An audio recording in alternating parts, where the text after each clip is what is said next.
What's up, everybody? If you're new here or haven't seen my other videos on this subject, you may have a knee-jerk reaction to what I'm about to say. But before you storm off and wish me the best of luck in the fires of Hades, hear me out.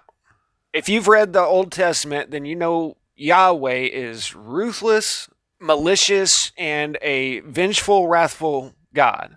And they do things to neighboring tribes that I seriously can't even talk about on here. And we've been taught our whole lives that Yahweh is definitely the Father in heaven that Jesus is talking about. But actions speak louder than words, and if you look at the actions of Yahweh and the actions of Jesus, you see polar opposites. Yahweh didn't want to just free the Hebrews, he wanted the Egyptians to suffer in the process.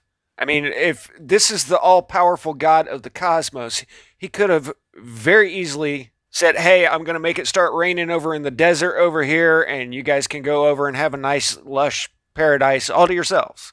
But that's not what he did. He even hardened Pharaoh's heart so that he wouldn't free the Hebrews. That way, he could show off his power and his might to scare all the other nations around so that they feared the true God of the Hebrews. What were the miracles that he performed?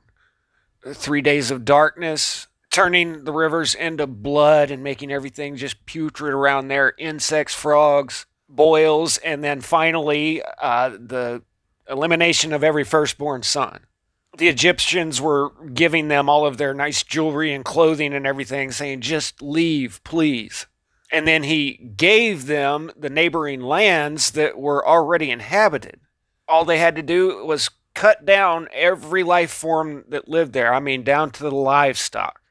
Meanwhile, Jesus healed the sick, cast out demons, fed people, cured the blind. He did all good things and spoke of the love of the Father in heaven. And he never said, Yahweh who art in heaven. He was using the Greek word kurios, which basically means master, but he knew the name Yahweh and never used it in that sense, other than to say that you are of your father the devil, the father of all lies. So if you're still here, then congratulations. Think about who brought you this whole concept. It's the Church of Rome, who eliminated all competition with extreme prejudice. And for the predator class priests, they love the Old Testament Yahweh because it justifies them in waging, quote, holy wars.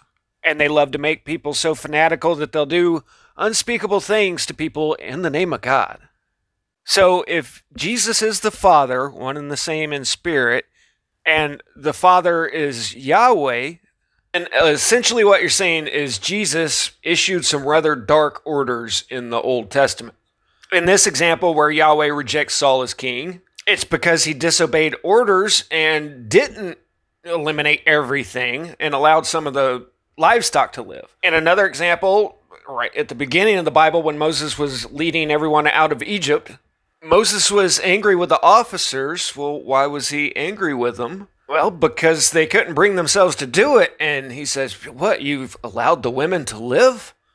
And finally, Moses concedes a little bit and says, well, okay, all of the women that haven't slept with the men yet, the virgins, you can keep them as prizes, but everybody else has got to go. It's because of this, because Moses wasn't being ruthless enough that he wasn't allowed in the promised land. Did you guys know that human offerings, let's say, directly to Yahweh is specifically mentioned in the Old Testament? Well, after the battle, they were dividing everything up, and there were 300,000 sheep, of which the tribute for the Lord was 675. Cattle, Lord's tribute was 72. The donkeys, 61. And then of the 16,000 people, the tribute to the Lord was 32. And it just said right before that the only people that they allowed to live were the women who hadn't slept with a man, the virgins. So part of the Lord's share of the plunder was 32 virgins. And we're going to get into exactly how tribute for the Lord is supposed to be performed. It's a ritual burning performed by the Levites, who were responsible for the care of the tabernacle.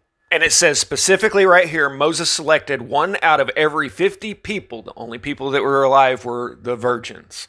Let me ask you something. How was tribute paid to all of the old false gods that all of the nations had? Well, it was by making burnt offerings on an altar. So people have been making these offerings for millennia, and then the true God of the universe comes along and he says, well, yeah, I created everything, but the smell of a burning goat does smell really good to me, so I think you guys should just go ahead and keep making the offerings that you make to the false gods to me. Does that make any sense? As I've pointed out before, Ruckus was a firstborn male. And one of the very first commandments that Yahweh gave to the Yahwedians was that the firstborn are to be offered up to him. You can look it up. It's so that the Yahwedians never forget that Yahweh erased every firstborn son of Egypt so that they could leave.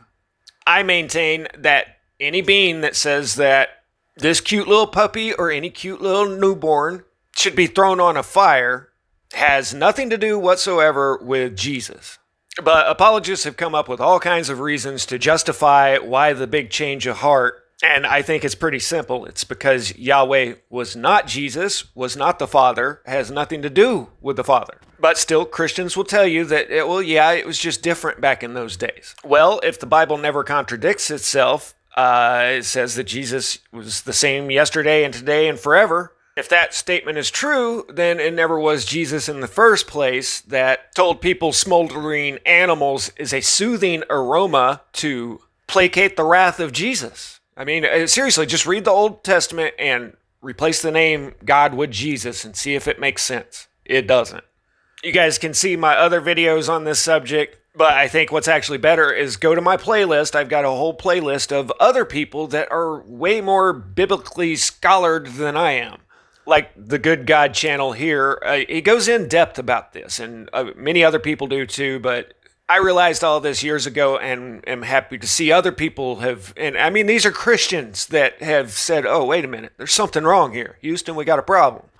Okay, so after the world's longest intro/disclaimer, well then this leaves a really huge question. If Yahweh isn't the true God, then who is it that the Yahwedians are worshiping in the Old Testament? Well, I've heard a few people like Good God channel say it must be Lucifer then. And it's a fair argument to say that Lucifer, the fallen angel, wanted to be worshipped as God. And if you think about it, the devil ain't going to show up and tell you he's the devil, probably. He's going to show up and tell you how powerful he is and how he can offer you all the things of the world, which is kind of what Yahweh does. So, trust me, that idea crossed my mind a long time ago. I'm still not writing it off. See my videos on, like, Solomon and how he got all his riches because demons showed him where it was at.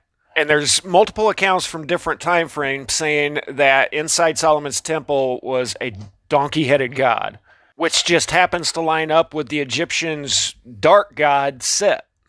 Where did the Hebrews just come from? Egypt. Which that gets into a whole subject of its own. But speaking of gods of other ancient nations, well, everybody had them.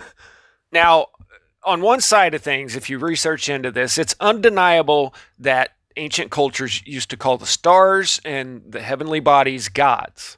That's as close to fact as my opinion can be.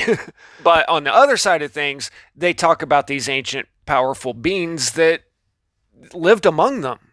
And at some point, I want to do a simple, straightforward version of the Sumerian tale, where there's a god in charge of every nation.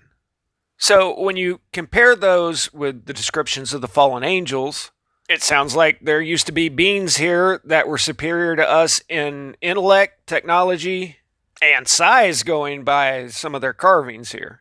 And I think the whole message Jesus was bringing to the people was to say, hey, look, what you guys are worshiping and all of these animals that you're hacking up have nothing to do with the real God. They wanted to see him rain fire down from heaven like in the Old Testament, then rebuke them, saying, ye know not what manner of spirit ye are of. And if that's the case, then who was Yahweh of the Old Testament, and who was it that everybody was worshiping and inadvertently Christians still worship today? Actually, the way I look at it is Yahweh was just the last of the ancient powerful ones that actually interacted with humans. And we really got to talk about God's glory. I don't think that means what anybody thinks it means. It not only meant light, but it was some kind of power as well. But we'll talk about that later. Static out.